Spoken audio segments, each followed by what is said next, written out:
Well, hello, Grill fam. So good to see you. How are you doing today, by the way? So, today, I've got a couple treats. Due to popular demand, I've gotten sausage added to the list. And although this is not Italian sausage, it is smoked sausage. And let me just go ahead and show you what I've got here.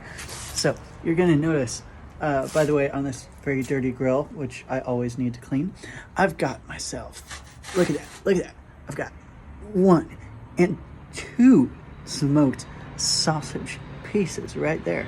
Just take a look at those tender, delicious awesomeness of pieces. And of course, I've got myself two hot dogs.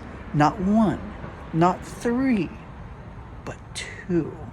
Little Monty Python Search for the Holy Grail sort of reference for you. And you're probably wondering, what are the yellow slabs right here? Well, I like to keep those slabs of butter right there so that when the meat's all nice and hot, it can land right down on those slabs of butter and melt them right quick to perfection. So what we're going to do right here is go ahead and apply very carefully and delicately these delicious pieces of meat toward yonder grill. Oh, look at that sizzle. Well, I guess we can't quite see the sizzle in all of its glory, but you get the point. We're gonna take this other one, we're gonna place it right there. Oh, I hear that glorious sound. And then we're gonna take this one. Ooh. And let's go ahead and have a little bit of fun with it. Let's put it somewhere like right here. How about that? Yeah. And then we're gonna take this other one, and then we're gonna place it about yonder for right now. So that way we've kind of very roughly got a sort of geometrical thing happening right there. All right, and we're gonna let that cook just like so. And you'll notice that I've got the heat turned down just a little bit on each side. So, cool. Now, on today's episode of Grillin' with a cup of a pattern language, we're going to be talking about a book called A Pattern Language. But first, I wanted to advertise this wonderful mug. Technically, it's a beer stein, but I never use it for beer. Right now, I've got some black coffee, and this is hashtag Pints with Aquinas.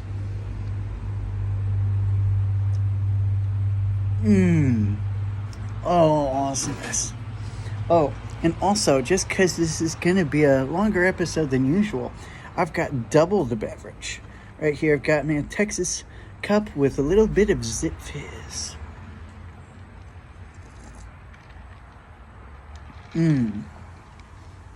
So you see where I'm going.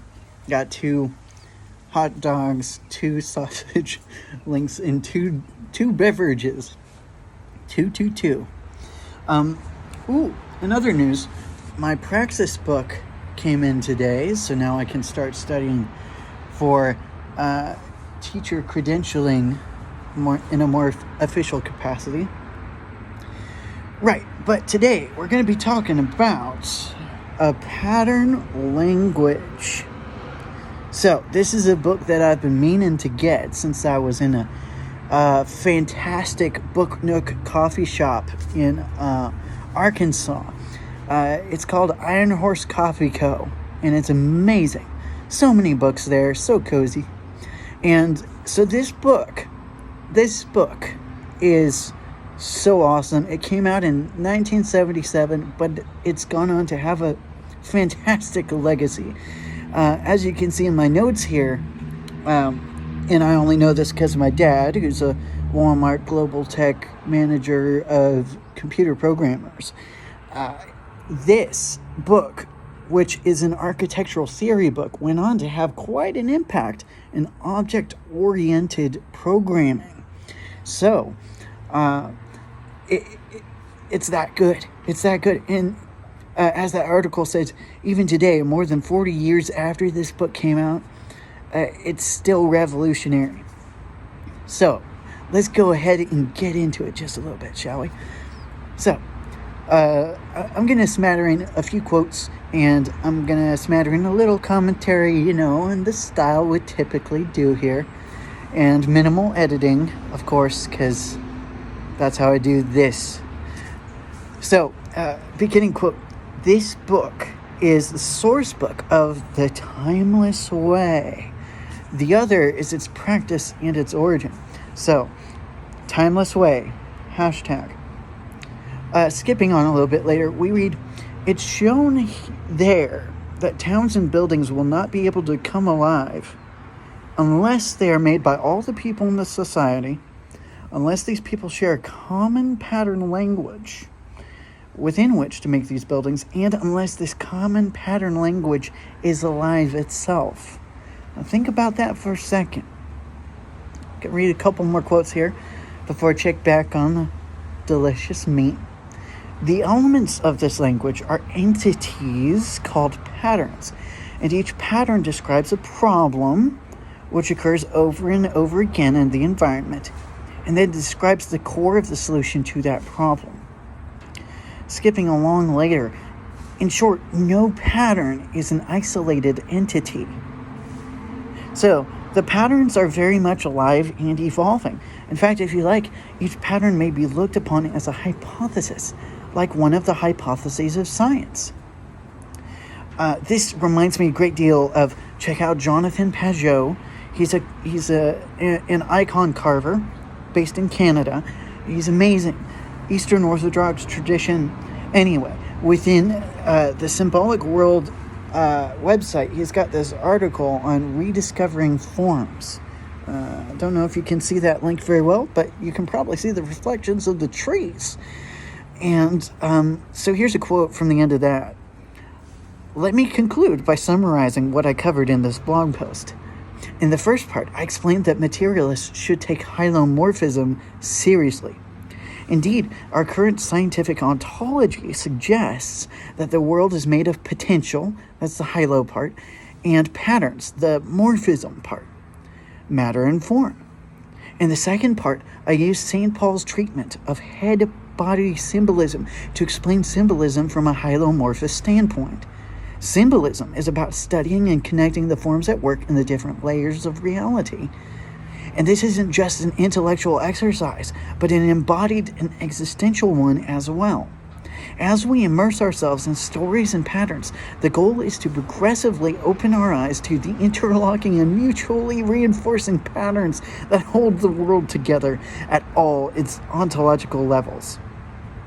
And this reminds me of a quote from Professor Alvin Plantinga as well.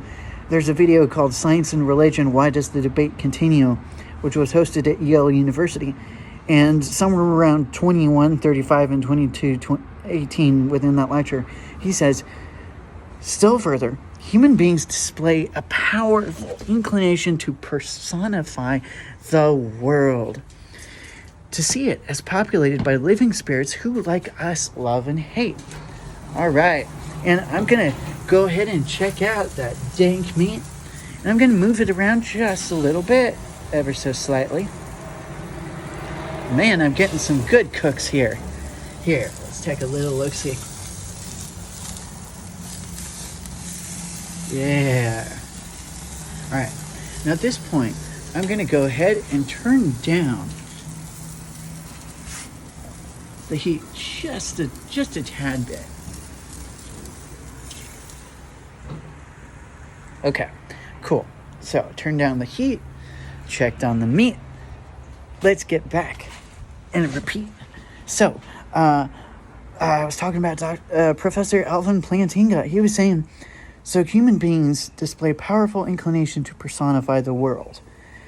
For the animist, the entire world is alive, permeated by living spirits. And a very special case of this, a limiting case as we might think, is our human tendency to think of the world itself, the whole world, as created and governed by just one transcendent spirit, namely God. So theism Belief that there is such a person as God can't be thought of as a limiting case of animism. So, in a sense, I agree with him. I am, in a qualified sense, an animist. Whenever I get in the car that I have, I call it pulchritude every single time I get in, because I think it has feelings in some amount of consciousness, even if it's not on the same level as human beings. Anyway, back to this. So, getting back to A Pattern Language, that book, the author says that each pattern is connected to certain larger patterns which come above it in the language, and to certain smaller patterns which come below it in the language. The pattern helps to complete those larger patterns which are above it, and is itself completed by those smaller patterns which are below it. However, when we use the network of a language, this is later on in the book, we always use it as a sequence. Going through the patterns, moving always from the larger patterns to the smaller, always from the ones which create structures to the ones which then embellish those structures, and then to those which embellish the embellishments, and so on and so on. So, Plato's Republic. Let's go ahead and talk about, at some point, Socrates and Glaucon were having a conversation. And Socrates was saying something about how, although they, students of geometry, arithmetic, and the kindred sciences, make use of the visible forms and reason about them, they are thinking of the ideals which they resemble, of the absolute square and the absolute diameter, and so on. That is, the forms which they draw or make are converted by them into images, but they are really seeking to behold the things themselves. Now, a little bit later, he's also talking with Glaucon again, and he says, the starry heaven which we behold is, it must necessarily be deemed inferior far to the true motions of absolute swiftness and absolute slowness, which are relative to each other, and carry with them that which is contained in them, in the true number, and in every true figure. And these are to be apprehended by reason and intelligence, but not by sight. Now, of course, this reminds me of stuff like 2 Corinthians 5:7, for we walk by faith and not by sight, or Hebrews 11:1, now faith is the assurance of things hoped for, the conviction of things not seen. But back to Plato's Republic. The spangled heavens should be used as a pattern, and with a view to that higher knowledge. Any geometrician who saw these patterns would appreciate the exquisiteness of their workmanship, but he would never dream of thinking that in them he could find the true equal, or the true double, or the truth of any other proportion. And later, he says, will not a true astronomer have the same feeling when he looks at the movements of the stars? Will he not think that the heaven and the things in heaven are framed by the creator of them in the most perfect manner? But he will never imagine that things that are material and visible can also be eternal and subject to no deviation. Now, you may disagree with some things that Plato and Socrates are saying, but what I want to point out are these connections, these fractal connections between all these different texts. I'll read these to you in a second, but some of those remind me of some other sentiments in the book of Hebrews as well. Well, let's go ahead and check in on these delicious, delicious meats right here. Look at these. Oh, yeah. Oh, look at that. Look at that. Oh, my goodness. Oh, my goodness. I'm so excited. I am so excited for these. And I'm going to go ahead and turn the heat down just a little bit. I'm going to keep them sizzling there, though. Oh, man. Now, before I talk more, I wanted to go ahead and thank you for being here, and thank you for listening to this dense episode here.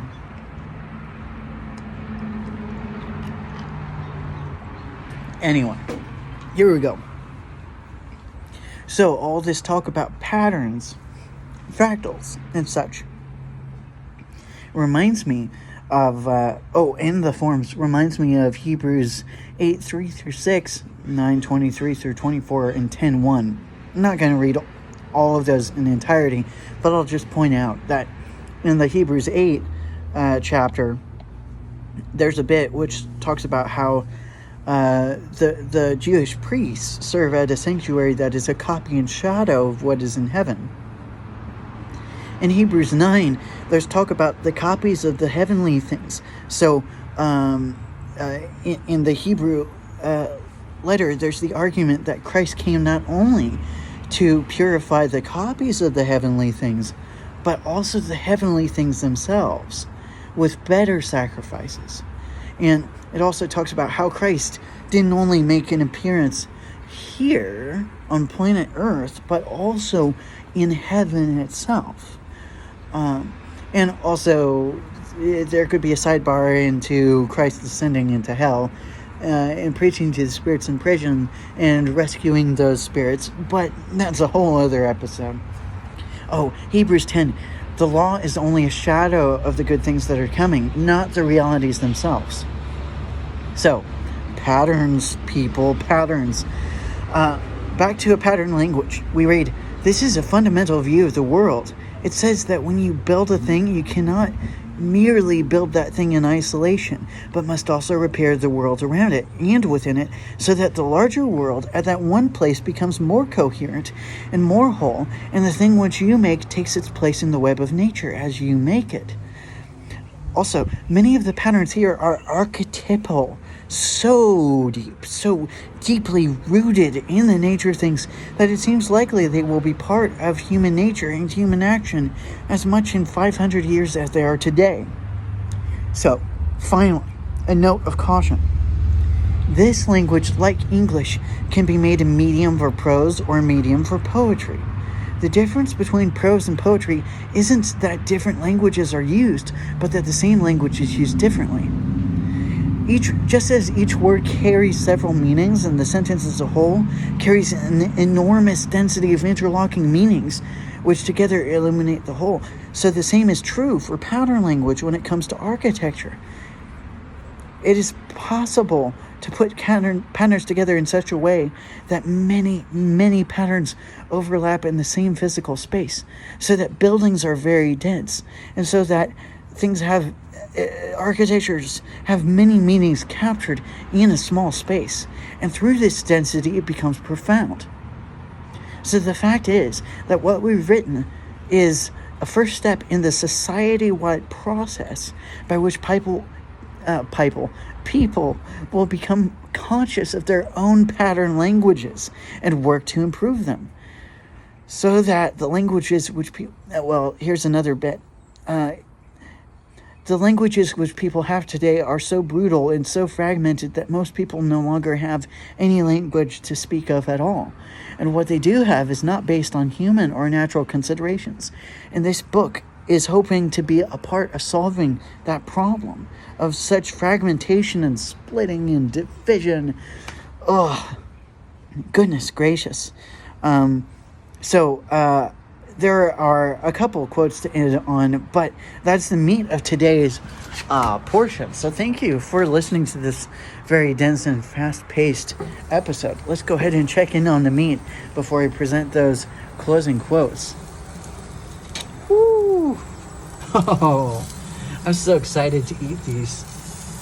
But, another part of me that's kind of like the vegetarian and vegan voices are like, no, what are you doing, Weston? You heretic. You're burning pieces of meat. Oh my goodness. What about the animals? And of course, that's a whole other debate that has been happening in my head and in society at large. But one of my main, I guess, basic things there is, well, if you're vegan or if you're a vegetarian, you're still cutting up plant life, and arguably plant life is still alive, so the problem doesn't go away, I don't think. Anyway, there is some interesting literature in the science of plant life happening today and how plants communicate with each other and so on. But generally, I think the poets have it right, and the scientists are playing catch-up. Let's go ahead and read some of those last quotes, shall we? So, Oh, a little bit more coffee before I do that.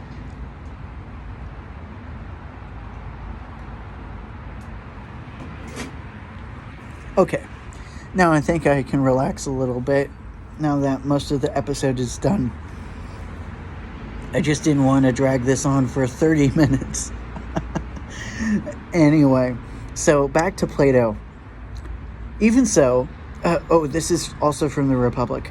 Even so, as I maintain, neither we nor our guardians, whom we have to educate, can ever become musical unless we and they know the essential forms and all their combinations, and can recognize them in their images wherever they are found, not slighting them either in small things or great, but believing them all to be within the sphere of one art and study. In this quote, I appreciate the rigor and I appreciate the unity that the holistic vision that Plato is talking about. Also, from the Republic, here's actually a preview of the cave allegory that I came across earlier today. Totally forgot it was there. But the release of the prisoners from chains, and their translation from the shadows to the images and to the light, and the ascent from the underground den to the sun, while in his presence they are vainly trying to look on animals and plants in the light of the sun, but are able to perceive even with their weak eyes the images in the water, which are divine, and are the shadows of true existence, not shadows of images cast by a light of fire, which compared with the sun is only an image. Anyway, this power of elevating the highest principle in the soul to the contemplation of that which is best in existence, with which we may compare the raising of that faculty which is the very light of the body to the sight of that which is brightest in the material and visible world. This power is given, as I was saying, by all that study and pursuit of the arts which has been described. Again, I appreciate that this drive for further unity and this wish for more connection and more integration and more coherence. Yes, please bring it on. I'm here for it. Pardon the shaky cams, but I'm excited with this topic. So, another quote. Last two quotes for today's episode.